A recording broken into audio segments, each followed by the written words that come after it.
FATF Pakistan से मुतालबात, पाकिस्तान की कोशिशें, पाकिस्तान के अंदर कालादम तंजीमों का जो वजूद है उस हवाले से क्या हिकमत अमली है। इसके अलावा मसला कश्मीर जो एक ग्रोइंग डेवलपिंग सिचुएशन है और पाकिस्तान ह्यूमन राइट्स वायलेशंस के हवाले से दुनिया में किस तरीके से इस केस को उजागर कर रहा है। इसके अलावा आज 9/11 भी है और 9/11 के बाद ना सिर्फ पूरी दुनिया बदल गई, पाकिस्तान के हालात भी बहुत बदले। पाकिस्तान के अंदर एक ऐसी फ़िज़ा कायम हुई जिसमें पाकिस्तान की फ़ौज, पुलिस और शहरियों को बड़े पैमाने पर कुर्बानियाँ देनी पड़ी। पाकिस्तानी फ़ौज के उतने सिपाही और जवान शहीद हुए जो 65 और 71 की जंगों में भी शहीद नहीं थे हुए। हमें यहाँ से आगे बढ़ना कैसे है, हमारे पास प्रोग्राम क्या है, क्या प्लान है, क्या हिकमत अमली है, ये सारे सवाल आज के प्रोग्राम में हम डिस्कस करेंगे। और हमारे साथ मेहमान शख्सियत जो इस तारीख़ का हिस्सा रहे मुख्तलिफ़ मौक़े के ऊपर, क्या हो रहा था, कैसे हो रहा था, उनसे बेहतर शायद इन सवालों के जवाब कोई हमें दे ना पाए।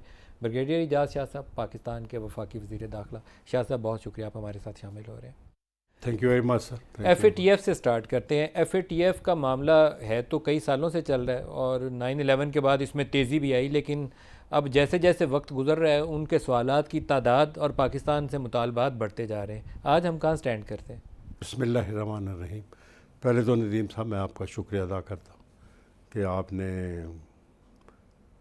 एक बड़े इम्पॉर्टेंट दिन 9/11 वाले दिन आप इंटरव्यू कर रहे हैं एंड आई थिंक इससे हिस्टोरिक डे।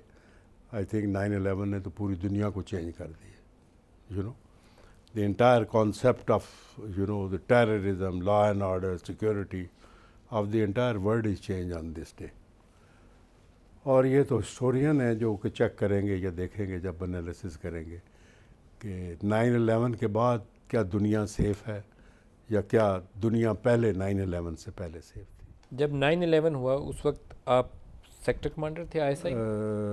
जब 9/11 हुआ उस वक्त मैं 2001 की बात। हाँ जी, वो मैं होम सेक्रेटरी था। होम सेक्रेटरी थे Punjab. I was home secretary Punjab था सर। और it was in the afternoon, जबकि हमें पता चला था I was right on the walking track when we came to know, और कि एक जहाज़ ने इस तरह हिट किया।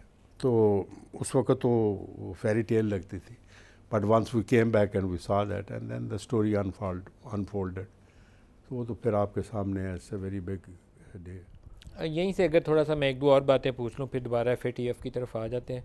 आप जनरल साहब के, जनरल परवेज़ मुशर्रफ के बहुत करीब थे और जनरल साहब को कहा जाता है कि वो रिचर्ड आर्मिटेज की कॉल आई थी जिसमें उन्होंने कहा कि हम आपको बम करके स्टोन एज में ले जाएंगे विद असर अगेंस्ट अस। वो बुश वाला फेमस जो फॉरेन पॉलिसी उसने बदल के दुनिया की नई रख दी।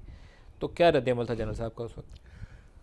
पहली बात तो ये थी कि मैं तो उस वक्त जनरल साहब के साथ तो नहीं था ना कि मैं आपको इमीडिएट रद्द-ए-अमल बता सकूं, लेकिन मेरे ख़्याल में नेशंस के डिसीजंस, ये तो एक मिथ बन गई ना कि उन्होंने फ़ोन किया कि स्टोन एज में चले जाएंगे और उन्होंने यस कर दिया। जो नेशनल डिसीजंस हैं वो चाहे डेमोक्रेसी हो चाहे डिक्टेटरशिप हो, नदीर साहब इस तरह तो नहीं लिए जा सकते।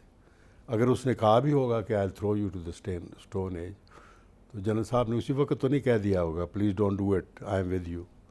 सो there must have been conferences, there must have been मशावरत हुई होगी जो कि हुई, ठीक है। Everyone was on board? Yes sir, everyone was on board. आप हिस्ट्री निकाल के देख लें।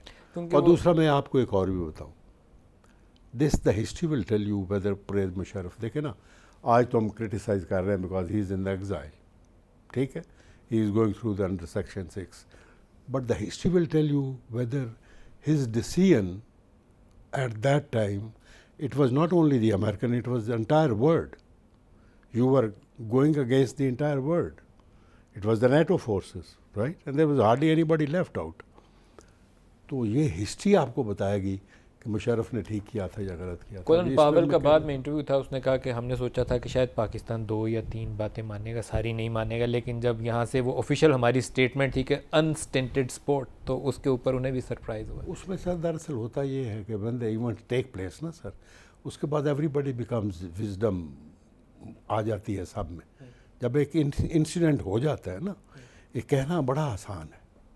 जब इंसिडेंट हो गया उसके बाद उसका रिएक्शन क्या होगा या क्या हुआ, फिर सारे जो हैं वो अपनी विजडम का जो कहते हैं मैं इसमें सिर्फ एक ये बात करना चाहता हूँ, इसमें 2-3 चीज़ें हैं जो कि मिसकंसीव्ड है। एक तो ये है कि it was not only American भाई, please try to understand that it was entire world, right.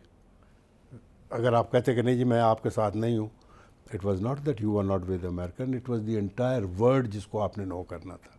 That is number one. And the number two is कि once you went with them, once you are there alive, क्या खोया क्या पाया ये भी history बताएगी आप।